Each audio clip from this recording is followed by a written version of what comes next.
충격, 선. 결국 팔리나? 토트넘. 2025년에 사우디, 거대 이적, 고려 오른쪽 화살표. 1년 연장 후 매각, 가능성 위 화살표. 토트넘이 손흥민, 32를 사우디아라비아에 매각할 수 있다는 보도가 전해졌다. 손흥민은 2015에서 16시즌부터 올 시즌까지 토트넘에서 활약하며 레전드 반열에 올랐다. 특히 이번 시즌에는 파트너인 해리 케인이 바이에른 뮌헨으로 떠났음에도 손흥민은 공격의 에이스 역할을 수행했다. 레전드급 활약과 달리 최근에는 재계약과 관련된 소문이 계속되고 있다. 손흥민과 토트넘의 계약 기간은 2025년 여름까지다. 1년 연장 옵션이 포함된 가운데 아직까지 재계약 관련 움직임은 포착되지 않았다. 그러다 보니 이적설도 계속됐다. 사우디아라비아가 막대한 금액을 바탕으로 손흥민 영입을 준비한다는 이야기는 지난 시즌부터 전해졌다. 최근에는 페네르바체도 손흥민의 영입에 관심을 보이면서 튀르키예가 새로운 행선지로 언급되기도 했다. 토트넘은 손흥민의 잔류를 바라고 있지만 계약 기간에 있어 고민을 하는 것으로 전해졌다. 여전히 존재감을 보여주고 있는 손흥민이지만 1992년생으로 어느덧 30대에 접어들었다. 토트넘은 30대 선수와는 장기 계약이 아닌 단기 계약을 체결하는 것을 목표로 하고 있으며 이에 손흥민과의 계약 기간도 고심을 하고 있다. 이런 상황에서 영국 팀토크는 손흥민의 방출을 예상했다. 매체는 1일 한국 시간 토트넘은 팀의 핵심 선수인 손흥민과 1년 연장 계약을 체결하며 2026년까지 그를 지킬 것이다. 하지만 내년 여름에는 사우디아라비아에 매각해 막대한 금액을 벌어들일 수 있다고 보도했다. 이어 아직은 손흥민의 경기력이 떨어지지 않았다. 다니엘 레비 회장은 이번 여름에 손흥민과 관련한 모든 제안을 거절할 것이다. 하지만 새로운 계약에 관한 합의에 도달하지 못할 경우 플랜 B를 가동할 수 있다고 덧붙였다. 즉 재계약 합의에 실패할 경우 1년 연장을 통해 손흥민을 사우디아라비아에 매각할 수 있다는 보도다. 손흥민은 최근 이적설과 관련해 여전히 토트넘에서 해야 할 일이 많이 남아있다 라며 남다른 충성심을 드러냈다. 하지만 손흥민의 바람과 달리 협상 상황에 따라 거취가 달라질 가능성 또한 존재하는 상황이다. 2. 손흥민. 내후년 뒤 미래 몰라. 토트넘과 동행 어떻게 되나? 영국 매체 스포츠몰은 4일 한국 시각 토트넘은 절대적으로 필요한 공격수 중 한 명 손흥민과 계약 기간을 12개월 연장할 준비를 하고 있다고 보도했다. 이어 손흥민은 엔제 포스테코글루 감독이 지휘봉을 잡은 뒤 지난 시즌 리그 35경기에서 17골 10도움을 기록하며 최고의 모습으로 돌아왔다고 설명했다. 하지만 토트넘은 손흥민과 재계약이 아닌 연장 옵션만을 추진하고 있다. 매체는 오는 월요일 32세에 접어드는 손흥민은 2025에서 2026 시즌 종료 이후 미래가 어떻게 될지 알 수 없다면서 향후 거취에 대해 의문을 표했다. 영국 매체 풋볼 인사이더는 토트넘이 직면한 가장 큰 문제는 손흥민에게 구단이 우승 트로피를 들어올릴 수 있다고 확신시키는 것이라 지적했다. 그러면서 손흥민을 잃는 건 토트넘의 스타일과 그의 득점력 때문에 포스테코글루 감독에게 엄청난 타격이 될 것이다 라며 우려했다. 지난 시즌 손흥민은 파트너 해리 케인과 정신적 지주 위고 요리스가 떠난 뒤 토트넘 주장으로 선임돼 동료 선수들을 이끌었다. 그는 시즌 도중 2023 아시아 축구연맹 AFC 아시안컵 출전을 위해 자리를 비웠음에도 27개의 공격 포인트를 터뜨리며 맹활약했다. 손흥민이 기록한 공격 포인트는 토트넘이 성공한 74득점 중 36%에 달할 정도다. 토트넘은 손흥민 활약에 힘입어 리그 5위에 올라 다음 시즌 유럽 축구연맹 우에파 유로파리그 UEL 진출권을 확보했다. 시즌 종료 이후 토트넘과 손흥민이 재계약을 맺을 거란 전망이 나왔지만 좀처럼 진전이 되지 않고 있다. 그러자 지난해에도 거론됐던 사우디아라비아행 가능성이 다시 수면 위로 올라왔다. 과거 에버턴과 아스톤 빌라를 담당했으며 현재 빅클럽들을 대상으로 축구 컨설팅 회사를 운영 중인 키스 위니스는 손흥민에게 있어 사우디가 큰 옵션이 될 거라 내다봤다. 위니스는 사우디는 큰 옵션이 될 것이다. 토트넘도 그 부분을 알 것이라며 손흥민은 많은 이유로 사우디에서 매우 비싼 가격을 받을 것이다 고 전했다. 또한 최근 한국과 사우디 사이 무역협정이 체결됐으며 이것은 큰 요인이 될 것이다. 종종 뒤에서 축구에 큰 의미가 있는 일이 벌어진다 라며 깜짝 이적 가능성을 제기했다. 손흥민은 거취가 흔들리는 상황에도 여전히 높은 평가를 받고 있다. 토트넘 소식을 전하는 매체 스퍼스웹은 토트넘이 손흥민을 공짜로 잃게 된다면 엄청난 분노가 일 것이다 고 경고했다. 이어 손흥민은 나이가 들어 매번 2주의 팀에 들지 못하더라도 여전히 훌륭한 선수라고 치켜세웠다.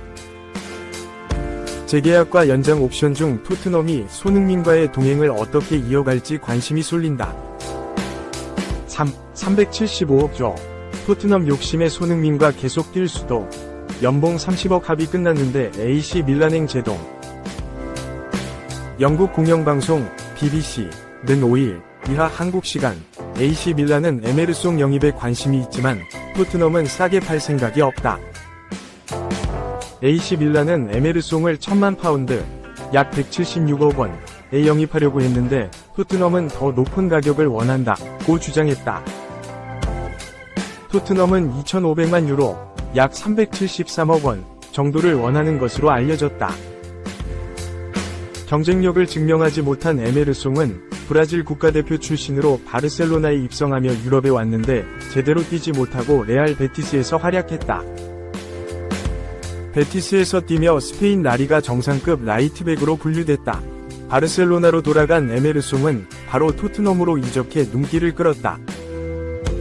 주전으로 활약했는데 아쉬움을 남겼다.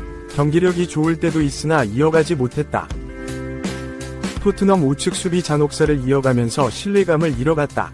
점차 주전 입지도 잃어간 에메르송은 페드로 포로 영입 속에서 벤치 멤버가 됐다. 로테이션 자원이 된 에메르송은 출전 시간 확보에 어려움을 겪었고 다가오는 여름 매각이 유력해 보였다. 마지막 기회를 잡았다. 데스티니 우도지, 벤 데이비스가 연이어 부상으로 빠진 가운데 레프트백으로 출전했다. 리버풀전에서 에메르송은 최악의 부진을 보여주면서 미드필더 올리버 스킵과 교체됐다. 이후 에메르송 방출은 기정사실화됐다. 토트넘은 새로운 풀백을 원하며 에메르송과 동행을 원하지 않는다. 에메르송은 새 팀을 알아보는데 스테파노 피올리 감독 체제를 끝내고 파올로 폰세카 감독을 선임한 AC 밀란과 연결됐다. 풋볼 이탈리아는 폰세카 감독은 직접 에메르송 영입을 요청했고 함께 프리시즌을 시작하길 원한다 고 했다. 에메르송도 AC 밀란행을 원한다. 이적시장 전문가 니콜로 스키라는 4일 에메르송과 AC 밀란은 개인 합의에 성공했고 2029년까지 함께하면서 연봉 200만 유로, 약 30억 원을 받기로 했다. 토트넘, AC 밀란 사이 협상은 진행 중이며 이적료 합의 도달을 위해 대화를 하고 있다고 했다. 순조롭게 진행될 듯 보였지만 이적료 협상은 잘 진행되지 않고 있다. 토트넘이 원하는 이적료에 AC 밀란 요구액이 미치지 못한다. 이탈리아 축구 전문가 다니엘레 롱고 기자는 AC 밀란은 최대 1700만 유로, 약 254억 원을 넘기는 걸 원하지 않는다고 말하기도 했다. 토트넘은 그 이상을 원하는데 협상은 예상외로 지지부진하다. 4. 돈은 안 중요해. 선과 달랐다. KDB. 사우디행 결심. 맨시티 승인만 남았다. 케빈 데 브라위너가 사우디아라비아 프로리그 SPL 행을 결심했다는 주장이다. 유럽 이적 시장에 능통한 루디 갈레티 기자는 4일 이하 한국 시간 자신의 SNS에 알 이티하드와 데 브라위너 사이에 합의가 있었다. 알 이티하드 측 대표자들과 데 브라위너가 대화를 나눴고 데 브라위너는 이적을 승인했다 라고 보도했다. 데 브라위너를 향한 SPL 클럽들의 관심은 예전부터 있었다. 데 브라위너가 나이가 듦에 따라 부상이 잦아졌기 때문이다. 2015에서 16시즌 볼프스부르크를 떠나 맨체스터 시티에 둥지를 튼 데 브라위너는 프리미어리그 최고 공격형 미드필더로 거듭났다. 직접 득점을 노리는 강력한 킥은 물론이고 동료들에게 완벽하게 전달해주는 정확성도 갖췄고 넓은 시야도 보유하고 있다. 데뷔 시즌 모든 대회 15골 13도움으로 프리미어리그 적응을 끝냈다. 바로 다음 시즌부터 데 브라위너는 날아다녔다. 리그에서 18도움을 기록했고 이후로도 기복 없는 모습을 보여주었다. 맨시티에서 수년간 활약한 그는 유럽 축구연맹, 우에파, 챔피언스리그, UCL 우승 1회, 프리미어리그 우승 6회, 국제축구연맹, 피파, 클럽 월드컵 우승 1회 등을 달성했다. 맨시티 유니폼을 입고는 382경기를 뛰고 102골 170도움을 기록했다. 그러나 지난 시즌 데 브라위너는 전례 없는 큰 부상을 입었다. 지난해 8월 개막전에 입은 햄스트링 부상으로 2라운드부터 결장했다. 데 브라위너는 2024년 1월 되어서야 돌아왔다. 큰 부상을 입고 장기간 경기를 뛰지 못했음에도 그의 기량은 여전했지만 이미 한 번 큰 부상을 입었다는 점은 그의 몸 상태의 의문 부호를 제기하게 만들었다. 시즌 막바지 데 브라위너와 맨시티의 재계약 소식이 들려오지 않자 SPL 이적설이 돌았다. 최근 나이가 든 월드클래스 선수들을 공격적으로 영입하는 SPL 클럽들의 레이더망에 데 브라위너도 포착된 것이다. 데 브라위너는 직접 SPL 이적에 대해서 입을 열기도 했다. 그는 사우디아라비아에서 2년 동안 뛰면 엄청난 돈을 벌 수 있을 것 같다. 그 전에 15년 동안 축구를 해서 벌어들인 것보다 더 많이 벌 수 있을지도 모른다. 그것이 무엇을 의미하는지 생각해야 한다. 라고 말한 바 있다. 이렇게 SPL 이적에 관해 긍정적으로 얘기했고 갈레티 기자의 보도에 의하면 합의까지 이루어졌다. 그러나 이적이 성사된 것은 아니다.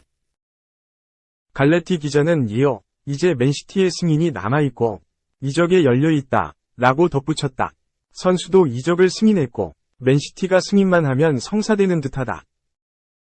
손흥민과는 정반대의 행보다. 데 브라위너는 SPL 이적이 엄청난 부를 안겨다 준다고 말했지만 손흥민은 돈은 중요하지 않다고 했다.